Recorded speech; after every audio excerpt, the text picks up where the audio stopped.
Guys welcome back blog Albin. Guys ഒറ്റ മൈൻഡിൽ തോന്നിയ ഒരു വൈബിൽ ഇതാ നമ്മൾ റോഡിൽ വണ്ടിയുമായി ചീറിപ്പഞ്ഞ് നടക്കുകയാണ്. കുറെ നാളായി നമ്മൾ ഇതുപോലെ രാത്രി കറങ്ങാൻ പോയിട്ട്. കാരണം എബിഞ്ഞേട്ടന്റെ ജോലിയുടെ തിരക്ക്, എന്റെ പഠിത്തത്തിന്റെ തിരക്കോടെ തിരക്ക്. അതുകൊണ്ട് തന്നെ നമ്മൾ രണ്ടും മൂന്നും കൽപ്പിച്ച് വണ്ടിയുമായി ഇറങ്ങിയിരിക്കുകയാണ്. കുറച്ചു ദൂരം പോയി കഴിഞ്ഞപ്പോഴാണ് ഫുഡ് കഴിക്കണം, സമയം അതിക്രമിച്ചു എന്നൊക്കെ മനസ്സിലായത്. അപ്പോൾ തന്നെ മുമ്പിൽ കണ്ട ഒരു ഷാപ്പിലേക്ക് അങ്ങ് അടിച്ചു കയറി. ചേട്ടാ, കപ്പയോ കള്ളോ പോർക്കോ പോത്തോ മീനോ എല്ലാം ഇങ്ങ് പോരട്ടെ. എല്ലാ സ്വപ്നങ്ങളും ഒറ്റയടിക്ക് ഡിം.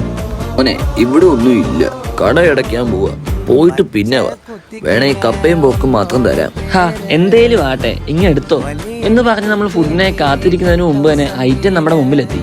വാവ്, ഫെന്റാസ്റ്റിക്, ഡെലീഷ്യസ്, യമ്മി. അതിൽ കൂടുതൽ ഒന്നും വ്യാഖ്യാനിക്കാനില്ല. ഈ ഷാപ്പ് സ്ഥിതി ചെയ്യുന്നത് ആലപ്പുഴ തത്തമ്പള്ളി ചർച്ചിനടുത്ത് കുട്ടനാടൻ ഷാപ്പ് കറിക്കല എന്ന് പറഞ്ഞ കടയിലാണ്. വേണ്ടവർ പോയി കഴിക്കുക, ആസ്വദിക്കുക. ഈ ഒരു പ്ലേറ്റ് കപ്പയും പോക്കും കൂടി വെറും 100 രൂപ മാത്രം. ഫുഡ് നമ്മുടെ മനം നിറച്ചു. പോലീസ് സാധനം. കപ്പയും പോക്കും